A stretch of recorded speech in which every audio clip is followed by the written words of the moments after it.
Hello दोस्तों, स्वागत करता हूं आपका हमारे इस यूट्यूब चैनल एजू इंटरनेट में। तो दोस्तों, आज हम इस वीडियो में बात करने वाले हैं ब्लॉकचेन टेक्नोलॉजी क्या है, यह काम कैसे करता है और इसकी टाइप्स कितनी है, और साथ ही साथ यह भी डिस्कस करेंगे कि इसकी एडवांटेज और डिसएडवांटेज क्या क्या है, यानी इसकी फ़ायदे और नुकसान क्या क्या है। दोस्तों, अगर आप हमारे चैनल पर नए हैं तो चैनल को सब्सक्राइब करके ऑल पे प्रेस कर दें ताकि लेटेस्ट अपडेट आपको जल्दी मिले, और वीडियो अच्छा लगे तो वीडियो को लाइक कर दें। तो चलिए शुरू करते हैं। जैसे कि आप लोग जानते हैं कि आजकल के डिजिटल युग में हमारा लेन देन का अंजाम सेंट्रलाइज और डिसेंट्रलाइज हो गया है। अब घर बैठे दुनिया के किसी वेबसाइट से सामान ले सकते हैं और क्रेडिट या डेबिट कार्ड के जरिए मिनटों में ट्रांजैक्शन कर सकते हैं।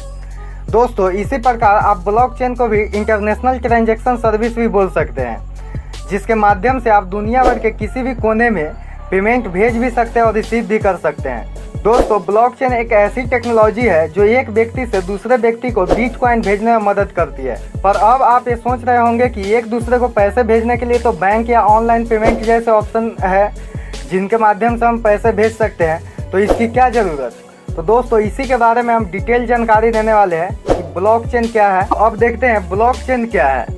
कंप्यूटर द्वारा संचालित एक ऐसी श्रृंखला जहां जानकारी को सहज करके रखा जाता है, यानी कंप्यूटर द्वारा ऑपरेटेड एक ऐसी चेन है जहां इंफॉर्मेशन को सिक्योर करके रखा जाता है, यानी इसी को हम लोग ब्लॉक चेन कहते हैं। और पहले ब्लॉक का हैश अगले ब्लॉक के साथ जोड़ दिया जाता है ताकि ये जानकारी क्रिप्ट ना की जा सके। दोस्तों, ब्लॉकचेन एक ऐसी टेक्नोलॉजी है जो कि एक इंडिविजुअल व्यक्ति को दूसरे इंडिविजुअल व्यक्ति तक पहुंचने में मदद करती है।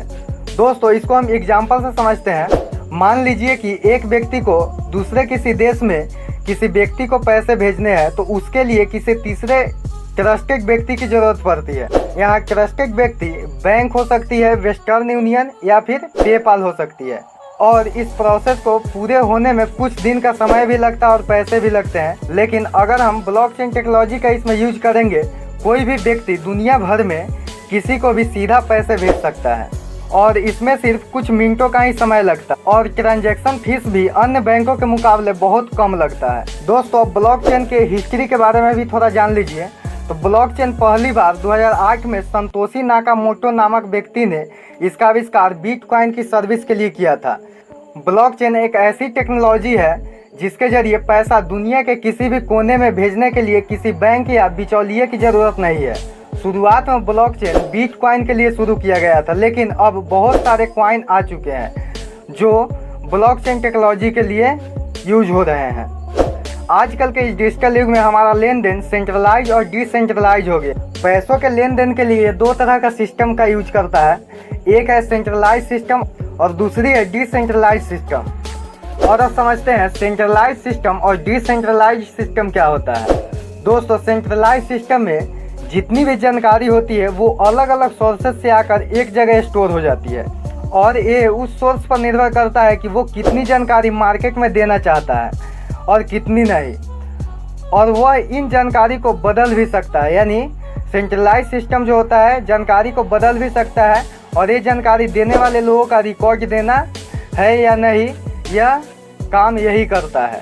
एग्जाम्पल के लिए, जैसे हमारे जितने भी बैंक है वो कंट्रोल किए जाते हैं एक सेंट्रल सिस्टम द्वारा, और वो central system reserve bank of India है, और यह सभी भारतीय बैंक का निगरानी रखता है कि सभी बैंक काम सही समय से सही ढंग पे कर रहे हैं कि नहीं। इसी और हर महीने रिपोर्ट भी लेता है और इंस्ट्रक्शन देता है। इसी सिस्टम को हम सेंट्रलाइज सिस्टम कहते हैं। अब दूसरी है डिसेंट्रलाइज सिस्टम क्या है।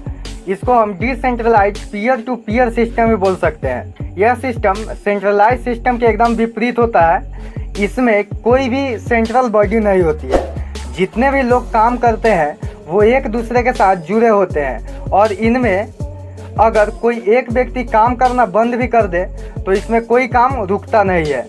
यही होता है centralise peer to peer system. आपको समझ में आया होगा कि ब्लॉकचेन क्या है। अब समझते हैं ब्लॉकचेन काम कैसे करता है। दोस्तों, ब्लॉकचेन के अंदर अलग अलग ब्लॉक होते हैं जो आपस में एक दूसरे के साथ जुड़े होते हैं, और इन बॉक्सेस के अंदर हमारा डाटा स्टोर होता है, और यह डाटा को इस तरह से सिक्योर करता है जिसे न तो कोई बदल सकता और न ही इसे डिलीट किया जा सकता है। और जब हम ब्लॉक के अंदर डाटा को स्टोर करते हैं तो ब्लॉक एक हैश की जनरेट करता है और इसकी मदद से ही आप कभी भी अपना डाटा चेक कर सकते हैं। यह हैश की अल्फ़ाबेट हो सकता है, न्यूमेरिक हो सकता है या सिंबॉलिक में हो सकता है, यानी ये तीनों से मिल करके बना होता है। दोस्तों blockchain peer to peer network पर आधारित है, यानी इसमें किसी भी प्रकार के लेन देन के लिए किसी बिचौलिए यानी बैंक की ज़रूरत नहीं होती। यह एक ओपन लेजर है, यानी एक ऐसा रजिस्टर जिसमें हम अपने सारे चीज़ों को लिखित में रखते हैं। जैसे बैंक अपने ट्रांजैक्शन का डाटा लेजर में नोट करके रखता है, वैसे ही यह भी एक प्रकार का लेजर है और यह एक ओपन लेजर है जो पब्लिक है, यानी जो भी ब्लॉकचेन में होगा वह इसे देख सकता है। दोस्तों इसके नेटवर्क में जितने भी लोग रहते हैं उन सबको पता होता है कि कौन किसको पैसे भेज रहा है और कितने भेज रहा है, और इस नेटवर्क में सभी ये डिसाइड कर सकते हैं कि लेन देन वैलिड है या नहीं। ब्लॉकचेन का इस्तेमाल पहली बार 2008 में बिटकॉइन करेंसी के लिए आविष्कार किया गया था। दोस्तों बिटकॉइन एक डिसेंट्रलाइज क्रिप्टो करेंसी है जो किसी भी देश या किसी भी बैंक के अधीन नहीं होता है।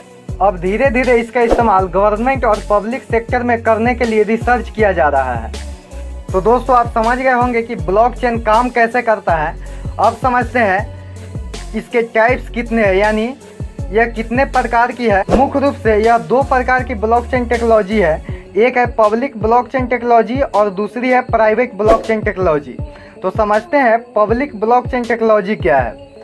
दोस्तों पब्लिक ब्लॉकचेन टेक्नोलॉजी एक खुला हुआ नेटवर्क है जिसमें कोई भी जुड़ सकता है और जुड़ते ही बाकी नोड्स की तरह नेटवर्क में हो रही गतिविधियों को देख सकता है। दोस्तों पब्लिक ब्लॉकचेन में नेटवर्क पर किसी का भी कंट्रोल नहीं होता और एक बार डाटा वैलिडेट होने के बाद उसमें बदलाव करना बहुत मुश्किल हो जाता है। पब्लिक ब्लॉकचेन का एग्जाम्पल है बिटकॉइन यानी BTC और इथेरियम यानी ETH।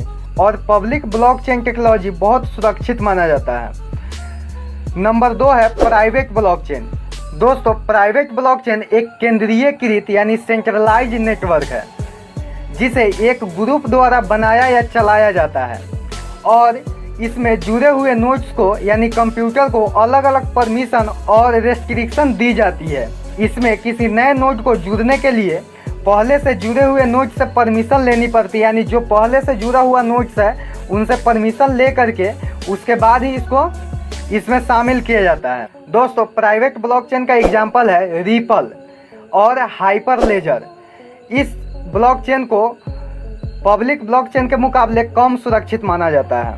अब समझते हैं ब्लॉकचेन टेक्नोलॉजी का यूज कहाँ कहाँ किया जाता है। दोस्तों इसका यूज सबसे ज़्यादा क्रिप्टो करेंसी के लिए किया जाता है। क्रिप्टो करेंसी की ट्रांजैक्शन को ट्रांसपेरेंसी और सिक्योर बनाने के लिए ही इसका आविष्कार किया गया था। आज जितनी भी क्रिप्टो करेंसी मार्केट में मौजूद है वो सब ब्लॉकचेन टेक्नोलॉजी के आधार पर ही काम करती है। एग्जाम्पल के लिए जब हम कोई भी बिटकॉइन या क्रिप्टो करेंसी खरीदते हैं और उस करेंसी की जो भी ट्रांजैक्शन होती है, जितने भी क्रिप्टो करेंसी खरीदी है उसकी सारी डिटेल ब्लॉकचेन के बॉक्स में जाकर ऑटोमेटिक सिक्योर हो जाता है और सेव हो जाती है। दोस्तों और ये भी सवाल आता है कि ब्लॉकचेन कितना सिक्योर है और इसका भविष्य में कहाँ कहाँ यूज की जा सकती है। अब समझते हैं ब्लॉकचेन कितना सिक्योर है।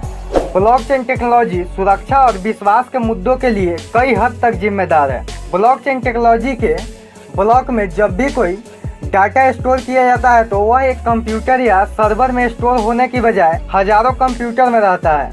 इसलिए ब्लॉकचेन को हैक करना मुश्किल होता है और अगर कोई हैक करना भी चाहे तो उसे एक ही समय में उन हजारों कंप्यूटर को हैक करना होगा, जो कि असंभव है। और इसी अनोखी टेक्नोलॉजी के वजह से ब्लॉकचेन टेक्नोलॉजी अपने आप में बहुत सुरक्षित टेक्नोलॉजी है। दोस्तों अब समझते हैं ब्लॉकचेन टेक्नोलॉजी को भविष्य में किन किन कामों के लिए ली जा सकती है। ब्लॉकचेन टेक्नोलॉजी को भविष्य में इसकी सिक्योरिटी की वजह से सभी जगहों में इस्तेमाल में लिया जा सकता है। इसको बैंकिंग सेक्टर के इस्तेमाल में लिया जा सकता है, जैसे मेडिकल मैनेजमेंट इत्यादि जगहों में भी इसका यूज किया जा सकता है। खासकर यह आइडेंटिफिकेशन मैनेजमेंट में कारगर साबित हो सकता है, जहां पर आज के समय में भी बहुत से फ्रॉड हो रहे हैं। कोई भी बड़ी आसानी से किसी का भी आईडी को चुरा कर डाटा को मार्केट में सेंड कर रहे हैं और बेच रहे हैं। तो इसका इस्तेमाल भविष्य में भी देखने को बहुत ज़्यादा मिलने वाली है।